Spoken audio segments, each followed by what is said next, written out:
Okay, welcome to part two. I'm going to check whether or not I'm filming right now. Yeah, I am. Wow. And the thing is, in this part two of personal management, I'm going to look at recruitment. So first part was about HR, a short introduction about human resources. And right now we're going to actually look at the recruitment process, once again done by HR management. Important. We already know that they have to find the right person at the right time, in the right for the right spot. And this will be done by using a certain medium at a low cost. So medium, I mean, which channel are they going to use? Are they going to use the internet, stuff like Facebook, maybe LinkedIn, maybe they're going to use something like the VDAB. Yeah, we don't really say that in English. We say VDAB in English, Dutch, I mean. So stuff like that could be the medium. And obviously at a low cost, preferably.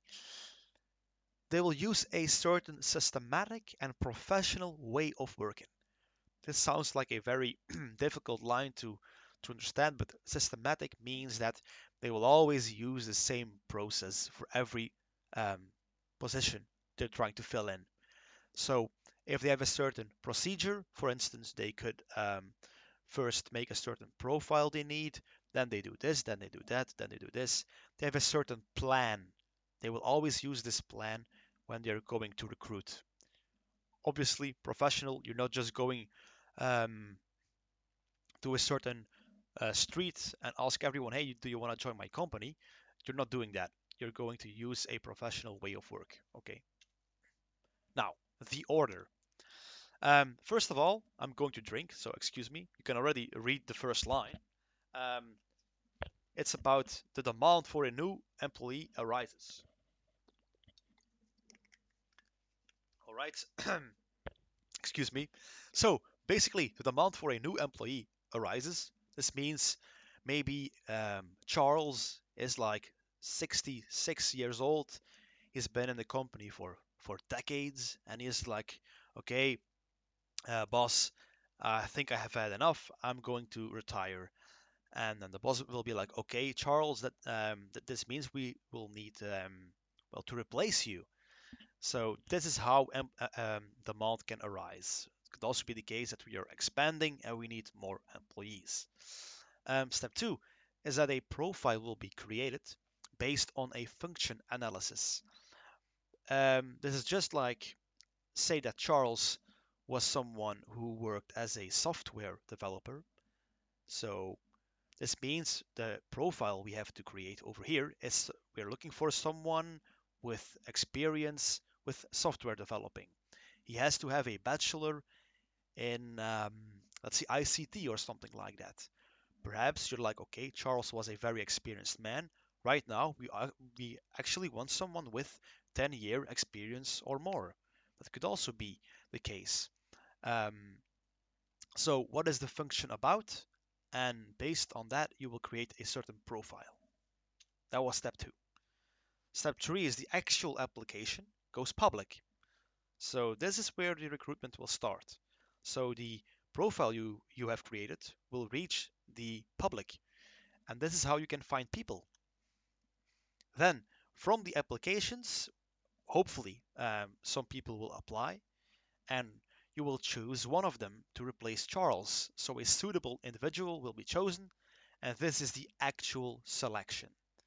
So the selection happens pretty late in the process, as you can see. So once Charles is replaced, we can go on with our business. I'm going to stay on this slide for just a little while. Um, it's very important you know the order over here, but I think it's pretty easy to comprehend. Some words are important. Try to remember for the first one, the demand will come up. Then we have the profile. Then we have public. Then we have the selection to end. You don't have to learn these things to the letter, right? Just know or be able to tell or to talk about this rather. Okay, recruitment is not free, of course. There is a cost. So every contact comes with a price. The more people you want to reach, the greater the cost. This is obvious, okay? So if you want to reach a lot of people to replace Charles, you might need to consult a certain company specialized in recruitment. And if you want to reach a lot of people, they will ask more money, of course. Every application has to be processed, which comes with a administration cost. So say 100 people apply, they all want Charles's position. Well, to find the best contender over here, you'll have to go over 100 files, 100 CVs. This will take a lot of time, and we all know time is money. So this is also pretty expensive. And imagine that no one replies to Charles' position, so you can't find anyone apparently. You will have to restart your research. You will have to look again, or you have to accept a less qualified candidate. That should be less qualified. It sounds way better. So Charles was a very good employee. You might have to settle with, let's say, Frank. And Frank maybe only has 2 years of experience within the field of ICT. But yeah, you will have to educate him if you can't find anyone else.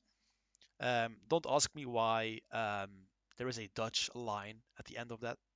Um, so basically, you're like shifting a problem over there, but let's just ignore the Dutch. Just ignore the Dutch. The most important things over here are in English. Okay, so a candidate can be found internally or externally, which means that internally we will be finding someone who already works for the company and might be promoted to fit where Charles once was. So let's say Eleanor, a very intelligent woman, she has been with the company for 5 years. She can actually replace Charles. Externally is when we are looking for someone else outside of the company, like Frank or something. Okay. Um, Internal recruitment, think about Eleanor, comes with both up and down sides. That's why the thumbs are over there. And if you do it internally, yeah, the announcement is pretty cheap. You can just send a mail to your colleagues, or you can just gather them around in the conference room and be like, okay, Charles is going to leave the company. Is there someone who's willing to take his position? This is free, actually. You don't have to pay any money for this. So no extra wage cost. This means that, let's say, Eleanor goes up and she takes the job. Well, she will leave a position behind, but perhaps that previous position does not have to be replaced. So if she goes instead of Charles, then actually there is no extra wage cost, which could be good. Skills and motivation are known. The company knows Eleanor. They know her skills and they know she is motivated to always perform better. This is a very big advantage of internal recruitment. And Eleanor, she knows the company culture. This might seem like it's not that important, but the company culture often make or break um, whether or not a employee feels good in a company. Um, Someone might be really suited for the job, but if they don't like or if they don't fit in the company's culture, well, they might leave the company. What do I mean with culture? It could be like how people are dressing even. Do they come in suit every day, or are they wearing Crocs and flip-flops? Um, well, how is the connection with the big boss? Are they all scared of the boss, or do they all, shake hands and they talk about the weekend and stuff? This is all company culture. The previous investments keep paying off because Eleanor already was someone who had been working for the company. We already invested time and money in her, and now we can actually just keep it within the company. Okay, we don't have to get a newbie in the company, but we can actually keep focusing on Eleanor and expanding her possibilities in that way. This might be motivating for other employees. They're like, oh wow, Eleanor got the job. Maybe if we work hard enough, we can also one day you replace someone else on a higher position. Job rotation is also important. Let's say Eleanor has been doing accounting for 5 years straight, might get boring after some time. The fact that she can do something new, new challenges, can rekindle her motivation for the company, and in that way, she will be more motivated, which is very good, of course. Um, yes, on the right side of my screen, we will see the downsides of internal recruitment. Supply might be limited. Let's say we do not have Eleanor in the company. We have a few employees, but yeah, if we take one of them away, well, they will leave a hole behind in the previous team, and this might not be a good thing. Maybe we really need someone new. Some people, like maybe let's say Anna and and Jeff, they wanted the job too, but now Eleanor has it. They might be frustrated right now. This can cause some problems down the line. The fresh wind. Yes, I loosely translated this from Dutch. In Dutch, we say een nieuwe wind, die waait, which means that a new person can actually bring new ideas to the table, can bring new perspectives to the table because he or she has never been with the company, and maybe this person brings a lot of experiences from outside of the sector or something like that from other companies to the company, which might be very, very good. But if we do internal recruitment, we miss out on this opportunity. So um, you don't have to know all of these, of course. Just know a couple. Like if you know three of them, I'm happy. Um, this is the of these are the up and downsides of internal recruitment. I think you can easily remember a few of them, right? Um, so you can actually combine internal and external recruitment by mobilizing your employees' network. What does this mean? The thing is, imagine that Charles is leaving the company once again, and this time Eleanor is not here in the picture. We have someone else. Let's say Ahmed, and Ahmed, he knows someone.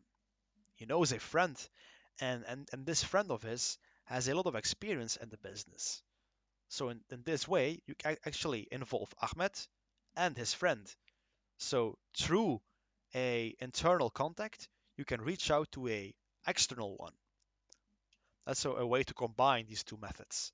So this increases the involvement of your employees. Ahmed in this story, um, this acts like a LinkedIn platform too. Friends of your friends, perhaps, like Facebook, but then for professionals, this is a way you can do it. Um, so we've done internal, we've done the combination already, but we didn't discuss external recruitment yet. So here we go. Ads or advertising is a way of there's a example of external recruitment. It's much used to reach the big public. So if you want to reach a lot of people, you probably are going with external recruitment. It's important for applicants and the company's image. Um, the company's image is everything. You know that. If you have a healthy image, people will come to you. If not, if they don't know you, they will stay away. So this is an important thing to keep in mind. So a good ad has to encourage the applicant to apply. You have to motivate them to try out uh, or to come out and have a conversation with you, perhaps. There is a certain rule to this. I will just put all of these things over here. You will see some red letters, and together they will form AIDA, the AIDA model. And the first thing you have to be doing is you have to draw attention with your ad. So the form, the way in which you present it is very important. It has to be an eye catcher. Then we have to spark interest. Interest is about the content. what is it you are offering? What what kind of job is at stake here? Um, what can they win with it? Stuff like that. You have to interest them in order to increase the willingness or desire to apply. So they can be interested, okay, but they really have to want to be in your company. They have to be able to have this desire, right? And in the end, of course, they have to take action. They have to come. That's the final step. So ADA model. Um, so just making a ad is very difficult because as you can see, you have to meet a couple of requirements using this model. You have to know the model, you have to know what it stands for, and perhaps write a little story about this. If I give you the question, give me or write down an application using the ADA model. And then you can be like, okay, I'm going to draw the attention in this way. I'm going to spark interest in this way. This could be a lot. Just know these four points over here. Okay, external recruitment can also happen through schools, colleges, and universities. This means that the thing is, imagine that you are in your final year at university, and often schools they organize this event where companies can come and advertise their company. So they are looking for fresh blood, for new people. But people at universities, they're like doing their studies, they have never worked before, so they have no experience. But that's not always a problem, especially in this case over here. Also, internships, student jobs, papers, they allow for a company to evaluate a certain person. So if you did an internship for, let's say, Deloitte, a big accounting company, they see what you can do, they're happy with you. At the end of your internship, they might hire you. Student jobs, same thing. Papers, like a master thesis, perhaps they can read it and they see you have great ideas, they can also hire you for that. Plus, plus, plus means obviously advantages. This is cheap. That's really the only one. Only applicants with no experience might be a downside. And then internships cannot be or can be expensive and not efficient. Um, Sometimes they're free. They are working for free, right? But the thing is, they're new. Sometimes they're not really guided properly, and they might not be efficient because they also never worked before. So yeah, it's like, but it's okay, I think. It's still a cheap way to recruit if you do not really think that experience is that much required. Okay, but it is a way to attract new people. Also, younger people quickly change jobs. When they first start their job, they're like, oh, this isn't really what I had expected, and they might change and they change and they change until they find something that really fits with them. Okay. We also sometimes have spontaneous applications. Sometimes you just receive a letter without even a position being open or vacant. Could be good if they are company targeted. This means that some people really they send out letters to 20 companies and then they see where they can get the biggest pay or the biggest wage, let's say, or the biggest advantages like a company car and a laptop. And if they're not company targeted, well, yeah, maybe they will just accept the best offer they get and you don't have them anymore. Um, it's cheap because it's free. People just come to your doorstep. But this will require a lot of work once again because if you're getting loads of these every week, well, your HR department will be flooded with more administrative work. The plus side is these people are often motivated. They want to work. They perhaps really want this job or want to work with this company. Downside, the application might be worthless, but it still costs you money because you're doing the administrative work. The person might be applying to multiple companies, as I mentioned before, and once you contact him, so you've put time in the application, they might already found something else, and then you've lost time and didn't gain anything out of it. We're almost done. I just saw that I crossed the 20-minute mark, which means I already broke my promise about keeping the video shorter than 10 minutes. I'm sorry, but I'm almost done.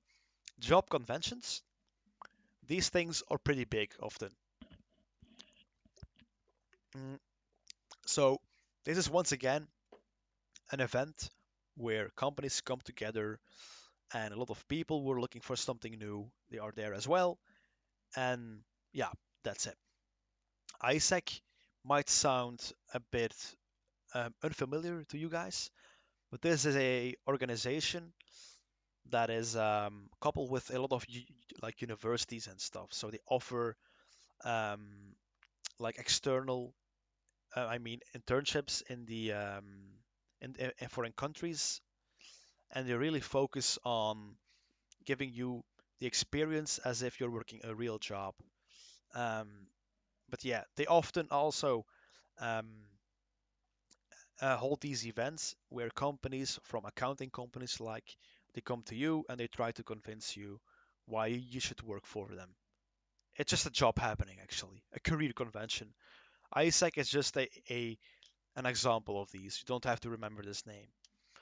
Um, yes, these people will often look for recently graduated or graduating individuals because in some let's say you're studying to become what's a good profession right now, like a special field doctor or something like that. You're like a brain surgeon. These people, that's a very bad example actually. I'm rambling right now.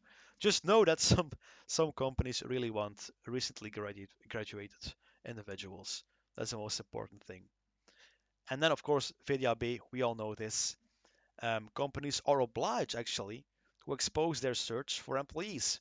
If you want to go public, the VDAB, let's just say it in English, they have to know you're looking for someone, and they can actually really help you um, in your search.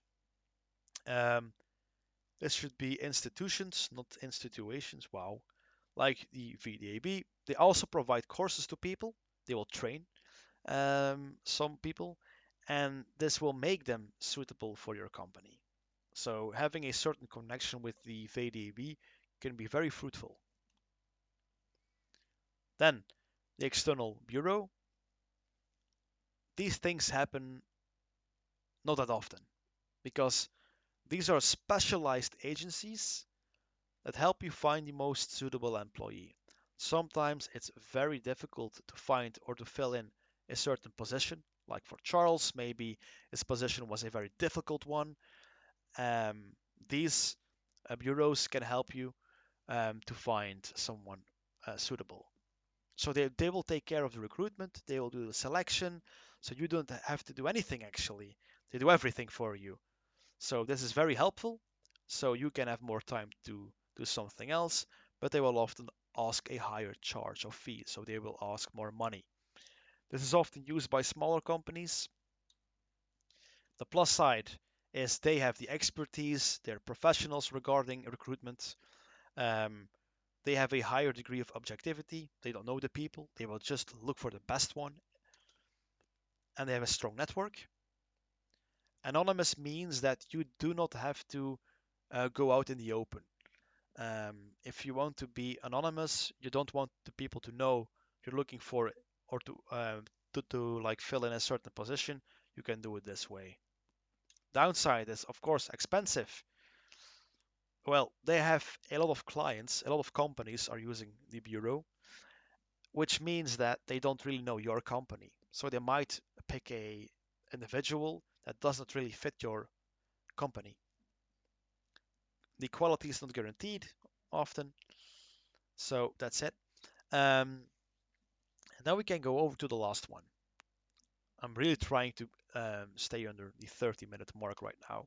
I think I will do it. Headhunting. Headhunting sounds aggressive and violent, and it sometimes is, I think, but it's a very specific way or a special kind of recruitment. Why? It could be you're not looking to replace Charles, but you're looking to replace your boss, or the boss wants to go and do something else, so you need a new boss. So high ranking staff often, well, in order to replace them, you need a specialized company. Headhunters, they will look for interested candidates and they will try to win them over. A headhunter is a person working for a headhunting bureau, and they have a very strong network, and they claim to know the people in their network very well, and in that way they can provide a certain company with a good CEO that fits the company culture, for instance. Why? So, once again, over here, companies, they do not like the public to know that they are looking for a new important figure. This might indicate problems within the company. And if that gets out, this might hurt the company's image or might cause stocks to go down, stuff like this. Um, you want this to keep, well, you want this to be private. The company cannot easily contact the person they have in mind. Yeah, how do you reach a certain figure? You can call them, okay, but using a headhunter, he often has certain tools which are more useful in this case. Okay, that was a lot of information at once. Um, what's the most important thing over here? Know the differences between internal versus external recruitment. Know about the advantages, the disadvantages, and very importantly, external recruitment. You have to know about external bureaus, headhunting, the job centers, the conventions, let's say the VDAB, stuff like that. You really have to know how to recruit using an external or internal, um, well, say let's say element. Okay, so 27 minutes right now. I'm going to stop right here. I hope you understand the lesson. It's not that difficult. It's just a lot of information, I know. But I'm very happy if you reach this point, and I will see you in the next part, part 3, called the selection of personnel. We'll see you then.